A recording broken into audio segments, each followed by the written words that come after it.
Shalom. First off, I want to give all praise, glory, and honor to Yahweh, Bahashem, Yahweh Shai, Bahashem, Rakakwadash. Double honors to the apostles and the elders of Great Millstone. Salutations to the hopeful elect that are scattered throughout the four corners of the earth.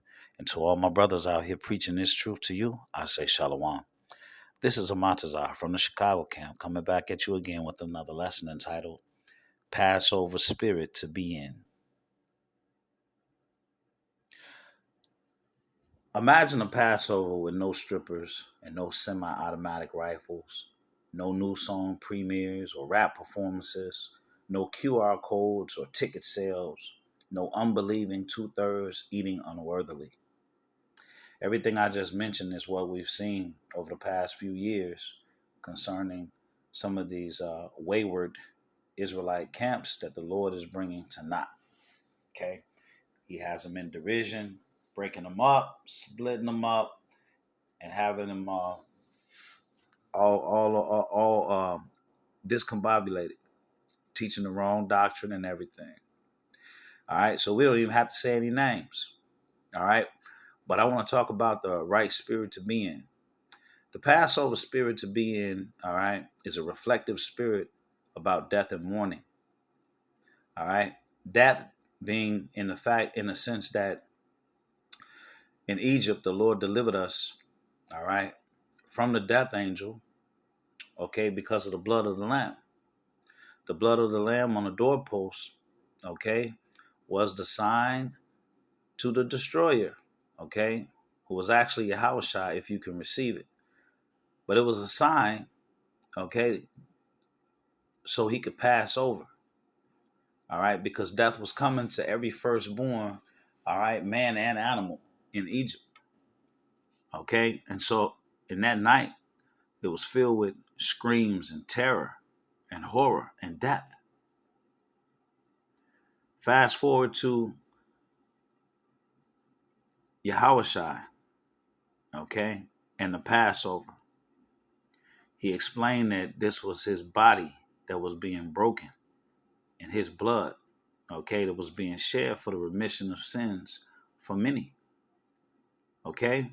So when you talk about Passover, all right, in this solemn assembly, this appointed assembly, all right, it's a serious nature, and it's not about mirth and having fun. This is Sirach 7, Salakia, Ecclesiastes 7:4. The heart of the wise is in the house of mourning, but the heart of fools is in the house of mirth. And that's what this lesson is going to go into. All right. I'm going to hit all these points about the strippers and semi-automatic rifles and, you know, uh, QR codes and ticket sales and eating unworthily. All right. This is Exodus 12:12. It says, "For I will pass through the land of Egypt this night and will smite all the firstborn in the land of Egypt, both man and beast, and against all the gods of Egypt I will execute judgment. I am Yahweh. And the blood shall be to you for a token upon the houses where ye are. And when I see the blood, I will pass over you, and the plague shall not be upon you to destroy you when I smite the land of Egypt." All right. So when the Lord comes, all right, and he deals out his judgment, okay, that blood, okay, is the blood of exemption, just like in Ezekiel, okay, the mark, the wa, all right, life and death and sacrifice, all right, not TNA, tits and ass. So when you go into Luke, all right, which we're about to look at, you can see the agony that the Lord was in because he asked, could this cup be passed from him? But nevertheless, not my will, but thy will be done. All right. So we're going to look at his physical state then. And then also the scripture says in Isaiah, it said that he was marred more than any man. Okay. So he knew what was about to happen to him. Let's read his state of mind. Okay. This is Luke 22:39. "And he came out and went as he was wont to the Mount of Olives, and his disciples also followed him. And when he was at the place, he said unto them, Pray that ye enter not into temptation. And he was withdrawn from them about a stone's cast, and kneeled down and prayed, saying, Father, if thou be willing, remove this cup from me. Nevertheless, not my will, but thine be done. And there appeared an angel unto him from heaven, strengthening him. Here's the point. And being in an agony, he prayed more earnestly, and his sweat was as it were great drops of blood falling down to the ground. So this is the agony and the mental anguish and the physical distress that his body started to go through prior to the crucifixion. Matthew 26 and 26. And as they were eating, Yahushua took bread and blessed it and brake it and gave it to the disciples and said, Take, eat, this is my body. And he took the cup and gave thanks and gave it to them, saying, Drink ye all of it, for this is my blood of the New Testament, which is shed for many for the remission of sins. Okay? All right. Now, one of the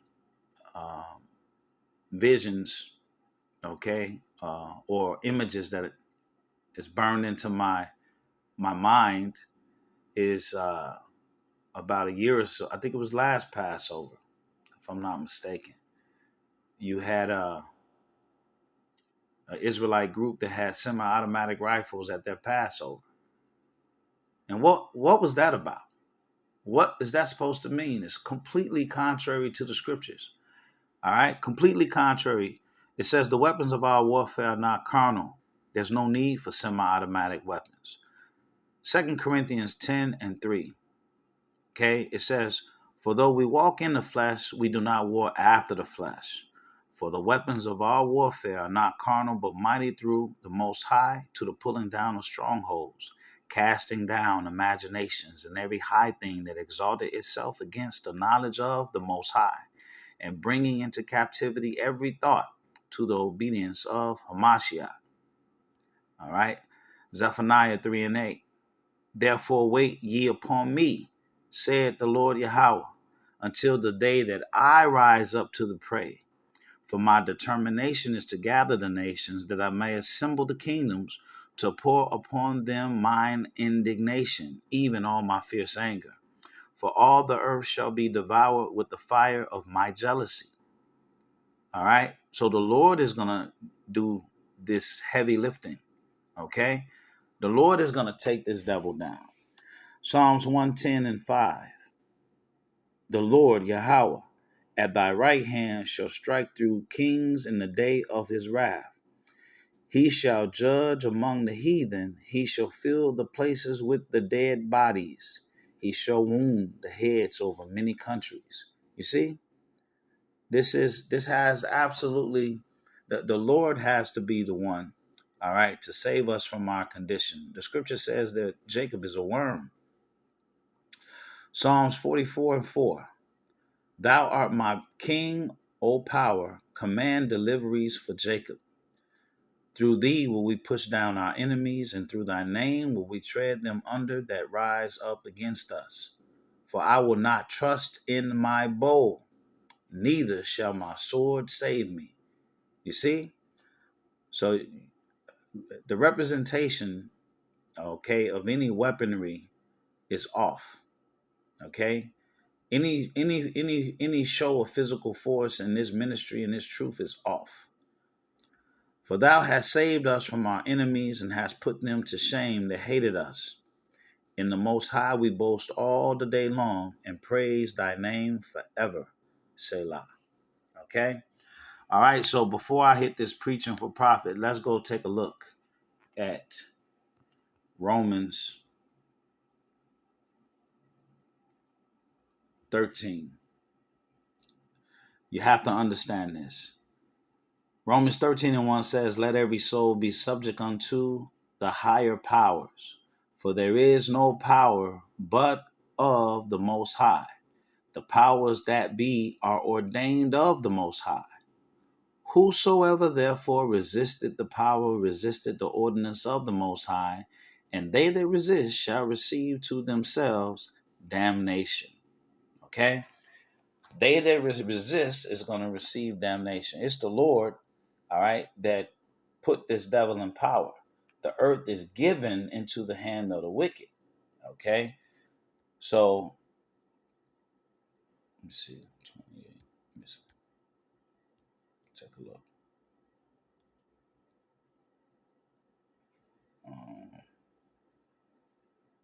27 and 8. All right. So it's the Lord that put this devil, okay, in a position to rule over us. This is Jeremiah 27 and 8.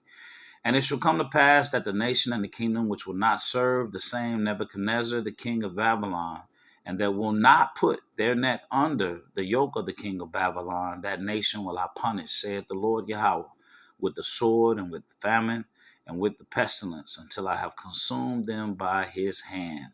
Okay? Until I have consumed them by his hand. Okay? The Lord already told you, okay, that Esau is the sword. Okay? Um, and the sword,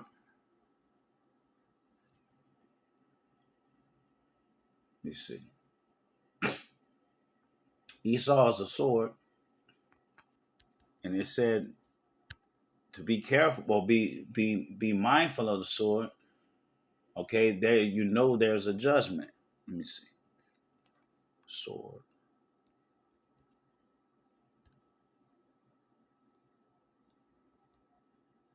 judgment.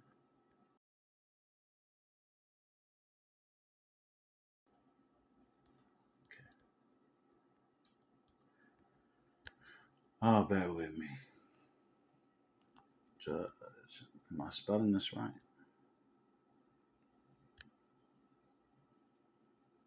Okay. Job 19 and 29. Be ye afraid of the sword, for wrath bringeth the punishments of the sword, that ye may know there is a judgment. Okay?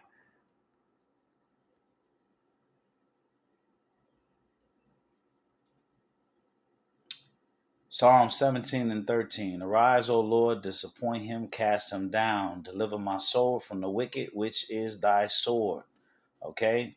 The wicked is the Lord's sword, being used to judge us. Proverbs 29:26. Many seek the ruler's favor, but every man's judgment cometh from the Lord. Okay? So that's way plenty of scriptures, all right, to let you know, all right, that the judgment of the Lord comes through man. Okay? All right.